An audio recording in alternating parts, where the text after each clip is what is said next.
we are discussing the issues surrounding members of Architects for Change. We had Crane O'Neill before the break, but we've decided to bring in another member of Architects for Change, Dr.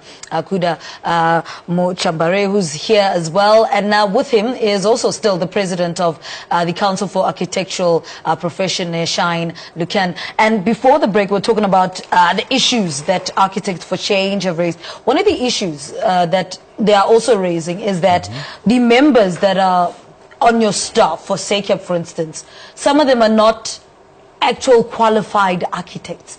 How do you then respond to that? How do you justify the members when the law says you should have qualified architects on your, as your members? Okay, I would like to respond. We all know in the profession that that's not entirely correct. We follow the Architectural Professions Act, which, as Crano has outlined, registers 4 categories, from architect to senior technologist, technologist and draftsman. So we are bound to actually implement the regulations of ourselves in terms of appointing these people, and everybody on the board are appropriately qualified and are appointed by the minister.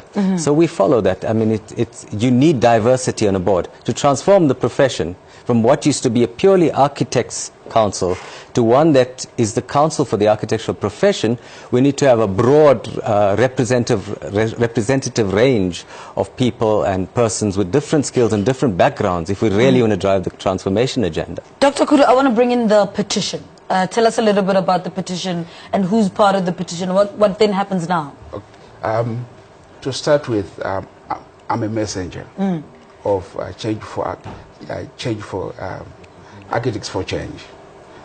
The petition was brought by disgruntled practitioners of architecture profession. The constituents of the architects at this moment are quite unhappy with SACAP. There are 5 main reasons. Okay. They have failed to produce identity of work in the past 10 years. The interim identification of work that has been produced is nothing but a worthless paper as far as we see it. It is bringing confusion in the industry and making everybody equal when they are not equal in the profession. Let me give you an example. Like in the medical profession, there are doctors, specialists, nurses, but the lack of identification of work document means that nurses can do doctors' work. Okay, I understand. And that's where the problem is. Secondly, there has been failure in producing tariff fees, which is a guideline that is supposed to be given, that is for the architects and all the other professions within it to be able to work with. And what that does is then that means the architects can charge anything, exorbitantly less or anything. Oh, so there's no standard? There is no standard. It's lacking. It's supposed to be done on an annual basis, but they fail to do that on an annual basis. That means that the public is at risk in the sense that anyone can come and play any ball and charge anything they want, which is a big problem. But then their mandate of protecting the public has been failed there. Then there is a dossier that shows that SACAP staff members are being paid. Then SACAP senior staff members and board members have increased their salaries and procedurally, and some by 77%.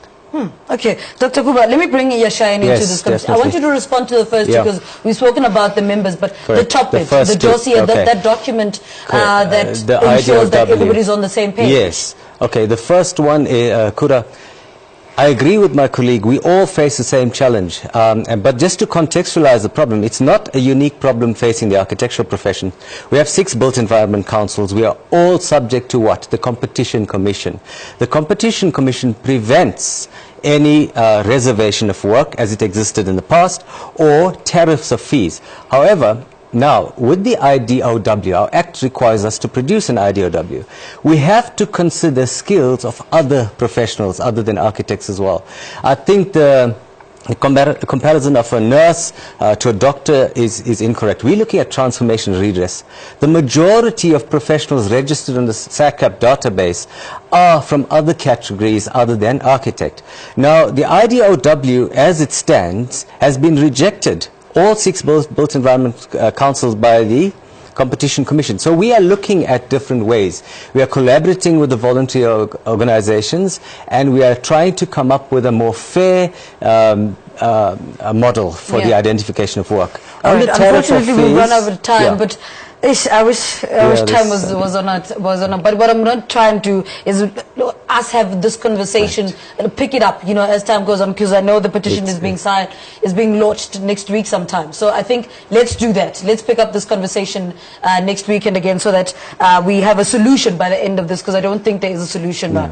Now, Dr. Kuda Mucharambei, there we go, is an architect. He's representing Architects for Change. Earlier was Crane O'Neill, and then as well as SACAP President Shine Lucan, who was here as well. All right, let's take a quick ad break. Amanda Black performs for us. Stay with us.